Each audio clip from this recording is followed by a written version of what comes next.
Alléluia, gloire à Jésus. Et bien-aimé dans le Seigneur, tout comme Natango Oyo, Tolandaka émission Nabiso, temps de révélations na 3w.veritetv.com. Site où ils allaient bénir peuple de Dieu partout dans le monde. Parce que notre Seigneur Jésus-Christ nous a recommandé d'aller partout pour nous commettre ma bonne nouvelle. Et dans la Vérité TV, vraiment, tous allés comme omniprésent en Amérique, en Afrique, en Europe, partout. Yo vous allez connecter bien dans le Seigneur. Que vous allez malamu mingi, que banda déjà, que benga baninga mususu ko informer bango que pasteur Gérard Osando a bandi émission temps de révélation. Oyo vraiment Zamba lobela kabiso à travers yé. Et sans tarder, tout koyeba vraiment kobonde là pour la kozongisa moment au 4 na boko na Zambé, to bonde na kombo na Yesu. Mon Dieu, Père l'éternel Dieu, n'a pas mbolo sous na moment qui toko pesi biso pour na koyeba kolobela biso. L'éternel Dieu n'a pas nous kozongi sa moment au 4 na maboko na yo, ezala moment qui toko Seigneur oyo koloba na peuple na yo. Parce que la Bible dit que mon peuple périt par manque de connaissance. Mais yo lengi biso toza la périté, ya ngono kolobela biso à travers ton serviteur afin que toza knowledge na yo pona koyeba ko mettre yango ya pratique pe ko vivre ezali bénédiction na yo.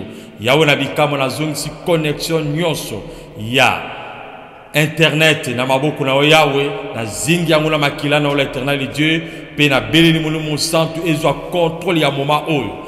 Nyon se zali manèvre na diable. Seigneur na nous pousse en mosika na biso na kombo na Yesu Masia. Notre Dieu azalo kumu pe azo contrôle na moment oyo. Zambé apambula yo zali fidèle vraiment na notre émission temps de révélation. Et bien le na lombango nazali vraiment pasteur Gérard Osando oyo azali mwana kat na église de l'Esprit du Seigneur.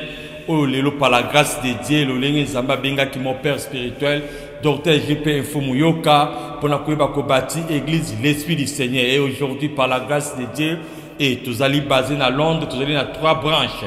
Et la branche est à Side et Père Wapinga Nazali Kuna permanent, tout ça chaque dimanche de 12h à 14h. Puis la branche est à Ilford, na Est, il y a Londres, tous allés Kuna de 14h à 16h, on a dimanche, puis toujours sangana le sous-soukuna, bien le ma bondeli de 19h à 21h, on a jeudi. Et bien le na église na biso mère et bien le mettons la zali koloba, puis adresse zali kolekano, comme adresse il y a Sider, puis comme on a sur adresse il y a Ilford, puis adresse il y a église na biso vraiment mère et bien le le Seigneur, puis vraiment nous allons sangana de 15h30 à 18h30 et comme on adresse wana belemé poussana et kozala vraiment zamba ko pambola yo vraiment zamba pambola ba nyonso ba répondre qui na invitation au tozaki nango dimanche au tozaki vraiment na cette scène vraiment et te bi que Easter Park vraiment et ba ki koleka et belemé dans le Seigneur kuna vraiment et tozalaki vraiment na esengo et ba branche la biso nyonso kutanaki pe Zambé a manifesté qui vraiment gloire na ye Zamba pambo vraiment notre visionnaire et docteur JP Fumuyoka pe évangéliste Pauline pe serviteur nyonso vraiment na oyo bazali kosala et régie vraiment na kosenga régie azulanga biso phone oyo po ete vraiment bandeko bazali ya kobenga et vraiment kuna tomona ki vraiment loboko na Zambé. Et bien aimé dans le Seigneur, kuna to sanganaka chaque dimanche de 15h30 à 18h30 et mercredi sous zanaki na biso kuna bien aimé de 19h à 21h et pas wapi tout ça ba prière vraiment à kafu ba prière à délivrance ko kutana vraiment la service de Dieu pour na ko aider bien aimé tozali wana et Nzamba ko ba ko sala yo malamu et bien aimé dans le Seigneur na sur la bonne nouvelle. Oh, vraiment, l'église de l'Esprit du Seigneur, ils allaient organiser 3e édition. Il y a femmes choisies par Dieu. Et bien aimé, ils allaient femmes physiques, ils allaient femmes spirituelles. Donc, femmes, c'est-à-dire église, ils allaient femmes, il y a Christ. Et il y a quelque chose, ils allaient moi aussi à Christ. Et l'église de l'Esprit du Seigneur, ils allaient organiser vraiment 3 journées ya mululu moko ya makasi bien aimé oyo ekozala na fin ya mai pe début juin, c'est-à-dire vendredi à le 30 mai et samedi à le 31 mai pe dimanche il y a le 1er juin bien aimé 3 jours wana bien aimé Zambé akoyeba kusala ba minene parce que ba oratrice oyo bazali wana o Zambé vraiment ayebi ko pakola ba pour la service wana bien aimé balobaka malamu na part de l'Éternel yangwana yo zali kolanda ngai bien aimé ko zanga te s'organiser tato ko plus déjà d'avance pour oyeba ko somba tikino so libanda na Angleterre oyeba vraiment ko s'organiser sur zali musika opusana bien aimé et benga biso tokoyeba koyamba yo pe ko guider ceux qui vraiment moi esika za koluka esika ya kolala mikolo wana et bien aimé tokoyeba kosunga yo pe na aéroport ko komela bien aimé église du Seigneur vraiment zali école de formation des disciples et Zambé vraiment akoyeba kosala vraiment ya makasi vraiment pe ya makasi vraiment gloire à Jésus. Et bien aimé le Seigneur, vraiment, naïbi que bateau baza ko benga, bozala vraiment patient pour être nanu to bande mission te to pesa ba communiquer pe to koyeba de ko fongola ligne sima pour être oyeba ko benga soki ozali vraiment na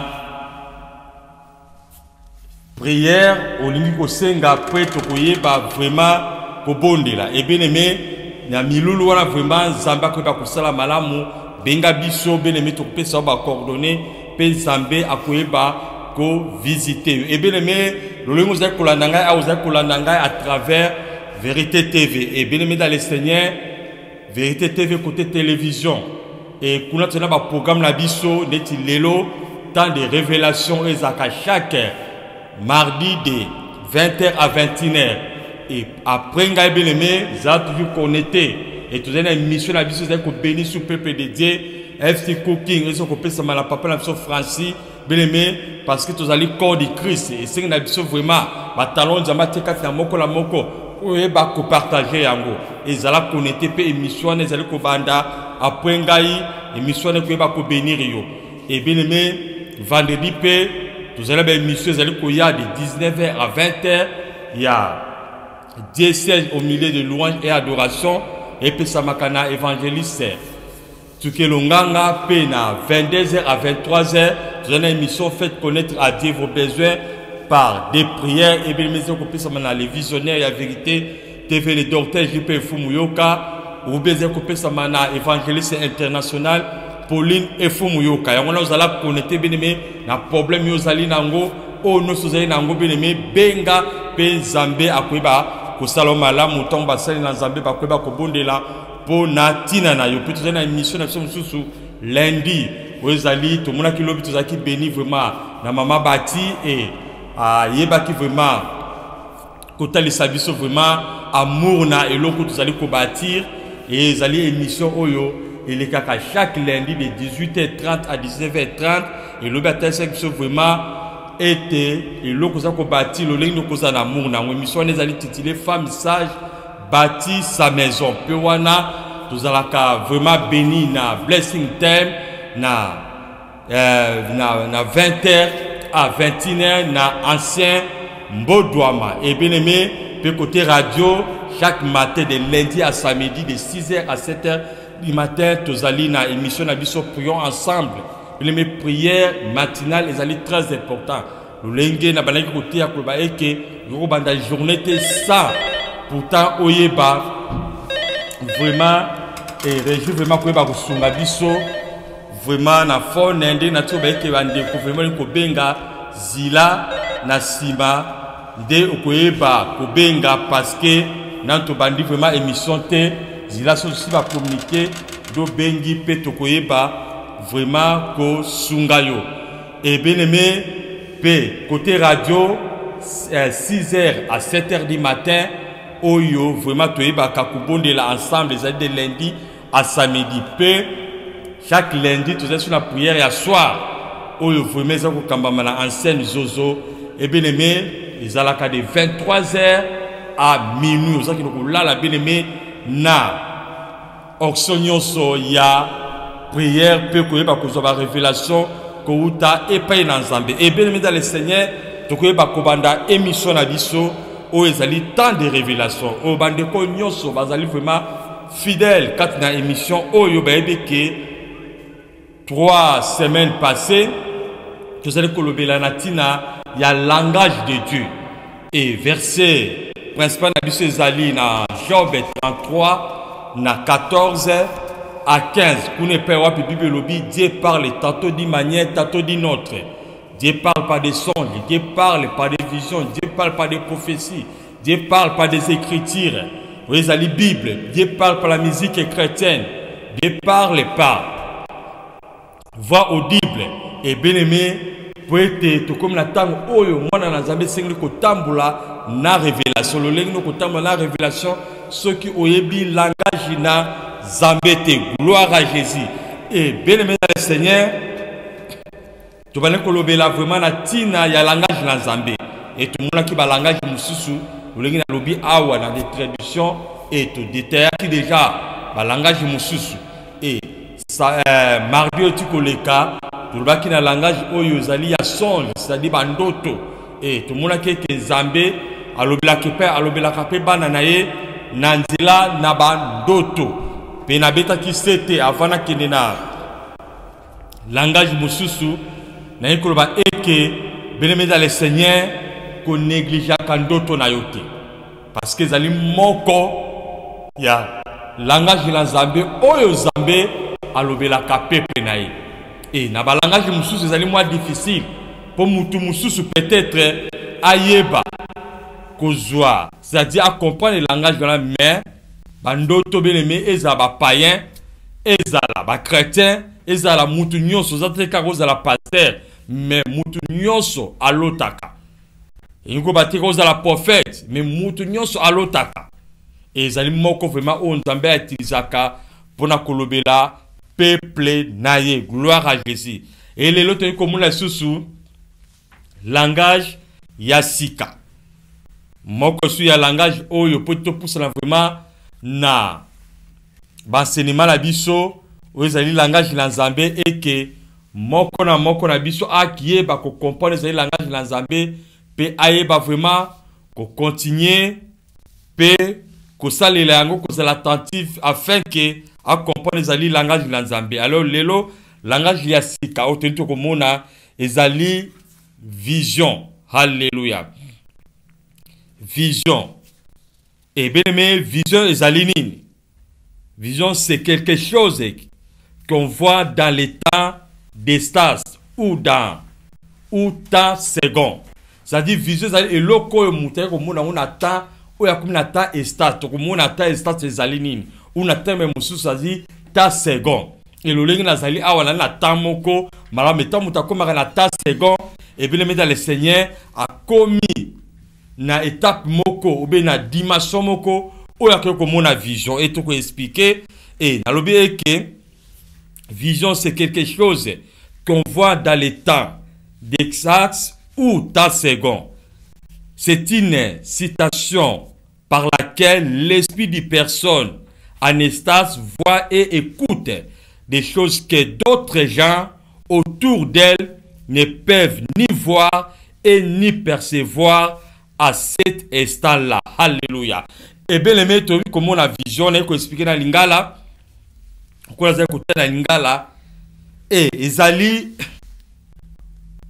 tant que tu as comme la citation, moko, oyo molimo na Zambé, et qu'on y est vraiment qu'on transporter na niveau moko spirituel, o mutu ala bana komona ba makabo, aza komona ba scène, aza komona ba image, aza komona vraiment ndenge to ko na film, ou bien que yoka ko écouter.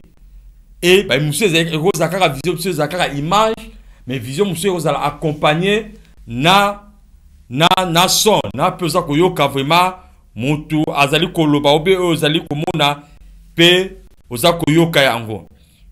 Et bien mais dans le Seigneur attaque bana na Nzambe et sengeli toyeba ke Nzambe pe a utilisaka langage ezali ya vision. Et la Bible me dit que Dieu est le même. Le lenge nzambe ko utiliser vision na Bible. Et bien aimé, notre Dieu est le même. Et na tant na bisope Zambé allait ko utiliser ba vision, allait ko pesa ba vision. Et bien aimé, au travers des visions, Dieu relève. Tanza ko lakisa biso, relève à ceux qui ouvrent les yeux des vérités sous forme des images. Ça dit tant mutu oyo vraiment Zambé a sali grâce a bani ko mona ba vision Zambé aponi ete alobele na nzela ya langage ya vision et que mutu oyo Zambé mele ko pesa ye ba révélation moko ezali sous forme ya image. Zambé a fongoli to bengaka miso na molimo po amona pe ayoka. Et bien aimé dans le Seigneur, na lingi vraiment avant na kota vraiment kata mozindo na beta sete, c'est-à-dire na mettre vraiment accent concernant langage oyo. Et bien aimé, notre Dieu azali Zambé oyo azali bibengi Adonai, c'est-à-dire il est souverain. Alors Dieu fait le lenge ya linko sala. Zambé moko pona langage ni na mone zali favorable na mutu oyo alingi kolobela ye. Alors que mon vision, mon vision est supérieure et sera papa à mon vision. C'est la grâce de Dieu. Alléluia. C'est-à-dire, Zambé yemoko, avec le pesa muto, et le kwande, c'est le don spirituel. C'est-à-dire, Zambé a distribué le don spirituel selon la souveraineté en Zambé. Ils ont dépend de la moutouna te pour moutouna zali 3 fois saint mais moutouna bina banga kan Zambé koleka mais Zambé il donne des dons na oyo ya lingi selon bo Zambé na ye. Ya on est très important voir des visions dépend de Dieu. Ils ont dépendre na mutute, ils ont dépendre na mosali na Zambé te, mais ils ont dépendre na Zambé oyo asalaka miséricorde. Et bien aimé, ceux qui veulent te analyser, te examiner. Modèle ya ba vision o batu ba monaka et bien aimé, selon moi, mona kezali na 3 catégories ya ba vision o batu mingi. Et ça même la Bible ou même quand ba témoignage ko mona o ba bazali ko témoigner. Alors selon moi, na so ko ezali na 3 catégories. Selon ba recherche nangai. Alors ndenge mutu suba ko pesa. Enseignement na ye a divisé en 5 parties, on est à mais on a lobby que selon moi, ça dit na mon vraiment et que selon la recherche nangai et tes visions au batumi ba monaka na ko divisé on a 3 catégories. Alléluia. Et bien les mettre ba ko mona première catégorie. Alors première catégorie selon on na classe ngo ezali vision à premier degré. Donc vision on a ezali na premier degré. Et na d'autres thèmes, ezali état moko mutakum na état extaste. C'est-à-dire 50 ans. Ndenge na sako solo na yo na zekolo bana yo beneme na zali normal. Na état normal mais so mutakum na second temps, c'est-à-dire à côté spirituellement.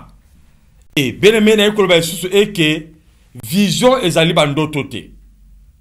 Ezali loko vraiment eloko ne loko ezali na esika nango mais to ko comprendre yango mais ko mona pe vision musu pe tango zali ya kolala. Alors vision ya liboso ezali vision ya premier degré to ke na ma commune to ko yeba vraiment ko comprendre vision ya premier degré ezali nini.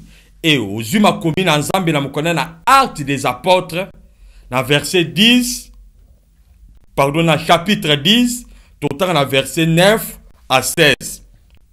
Voilà, il peut y avoir tout le monde un exemple. Il y a vision, il y a premier degré. Mais avant tout, il faut expliquer la vision premier degré en détail. Ce sont des visions que les gens sont en état réveillé. C'est-à-dire, mutu, comme on a vision premier degré, azate mutu alali. Azana état moko oyo azali réveillé, azali éveillé, c'est-à-dire azali akola la tête, azali akolamuka. Alors babi, ces visions sont aperçues ou vivent les choses dans le contexte duquel on se trouve. Alors, la vision les akamingi, tant zamba fongolo misu, okomona ba vision na contexte, c'est-à-dire na zinga bisika yo zali, na entourage na yo. Soko zali na ndako, et bien le même comment peut-être zamba fongolo misu, et que devant yo, vous avez la tout besoin na canapé, vous avez méditer, vous avez sambela, devant yo omoni personnage moko et telemi liboso na yo.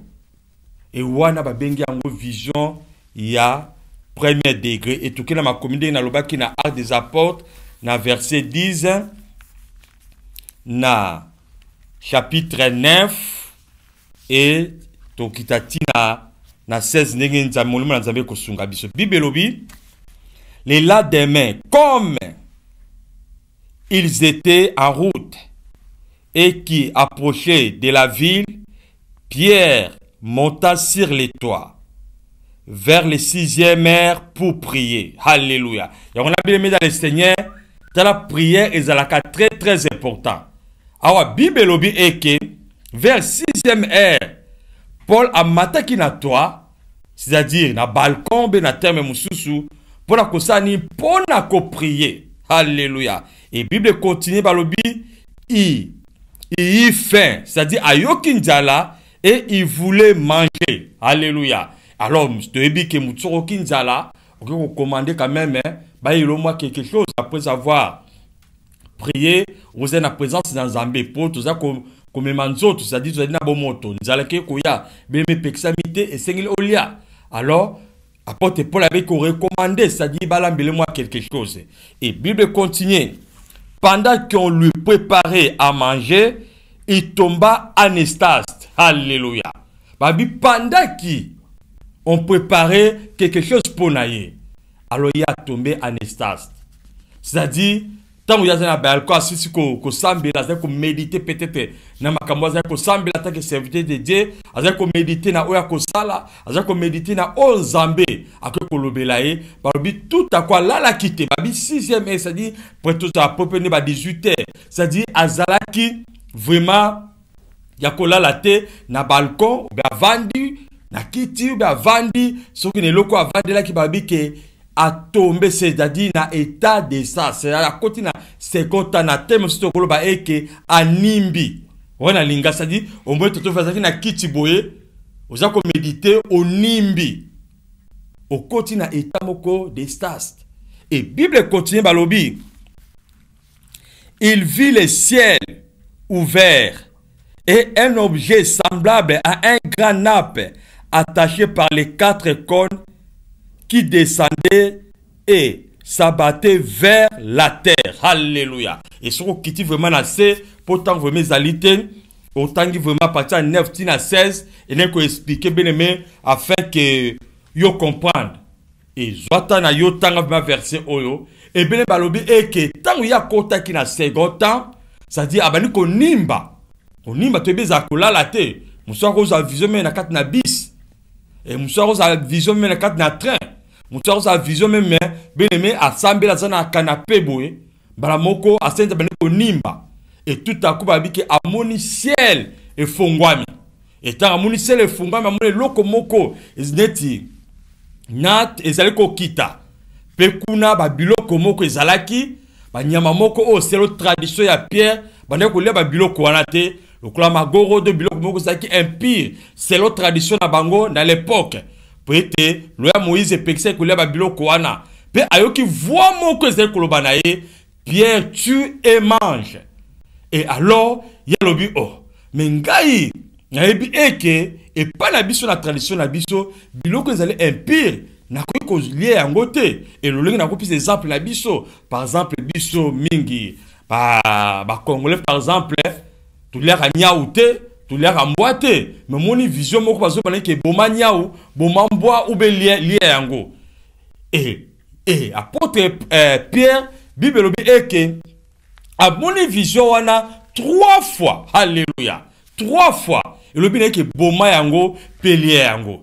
Et ba moko ayoki sur na suka, voit mo que lobi na eke, ko considérer te, oyo zamba considérer pire, yoko considéré yango impureté. Alléluia. Et le koni nzambe kolobela na ye, na tina na vision wana Nzambe alingi koyebisa na Pierre akende komema bonne nouvelle na ndeko moko na kombo ya Corneille oyo azaki gifta azaki païen mais Nzambe komeki na momba moko déjà oyo Jésus-Christ a koufela kipso sur la croix et Bible lobi que voile le bel ko séparer lien saint na très saint et bien aimé ezalaki déchiré ko banda na likolo kino na se pe Nzambe a pesi accès na moto nyonso ozala païen ozala mwasi ozala mobile ozala esclave biso banso par la foi to komi na assez libre pour na kokutana na Nzambe. Alors loi wana déjà ezalaki ya kolongwa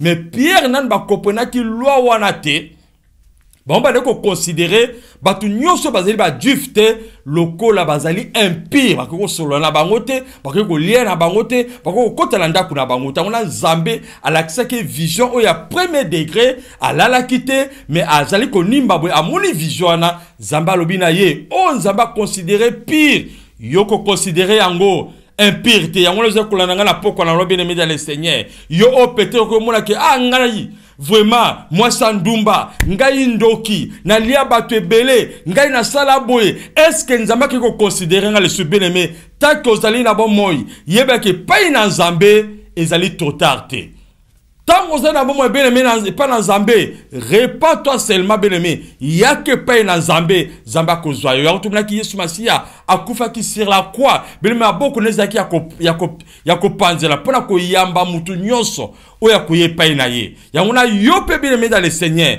lolenge Bible lobi oyo a confessé masumu na ye pe azumo kanu ya kotika masumu na ye bien-aimé balobi grâce na Nzambe ya ke pa na ye dans la Corneille azaki na crainte de Dieu bien-aimé Bible lobi eke Nzambe ayebaki kotinda Pierre akende kuna abemela bango sango malamu etant Pierre akenda ki bien-aimé et là comment c'est déclenché qui kuna babi eke cet esprit ekitaki vraiment quatre na bato bazaki ba païen alléluia et bien-aimé même Pierre a qui comprendre bien eke oui obso ko considérer impire bien-aimé Nzambe so komutala ulengo wanate yanga meto mona même ba sorcier lelo ba kuma ba passer basi na ndumba lelo Nzambe benga bango ete ba abandona makambo wana Yesu Masia sukola bango na makila na ye pe lelo ba kuma ko servir Nzambe ba assassin ba miyibi Nzambe asukola bango mutu so yemoka aponi akele livre bien-aimé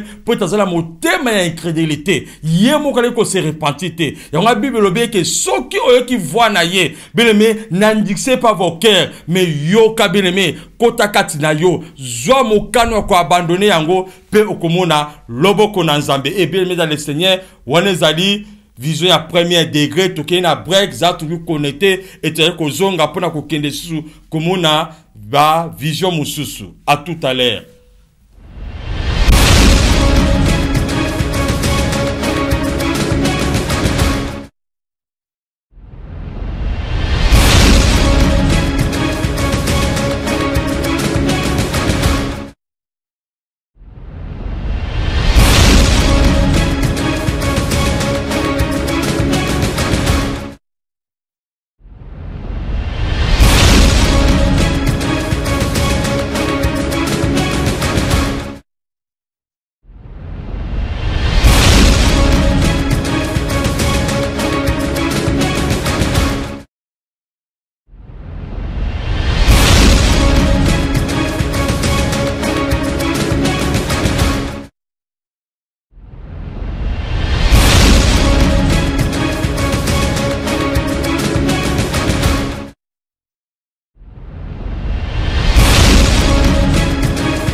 Et bien aimé tozali kolobela na tina ya langage na nzambe ou ezali la vision.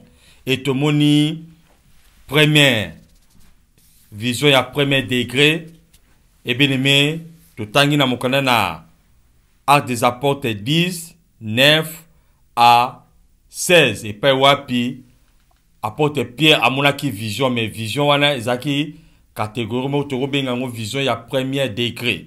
Et sur otali suna mukanda na Daniel 10 na verset 4 à 8 comme on appelle sous Daniel amonaki sous présence ya ange moko qui ko annoncer les événements ya dernier temps, c'est-à-dire azaka na mabondeli et tout à moni vraiment présence ya ange moko yeboye azaki na état moko second pe aye komona vision.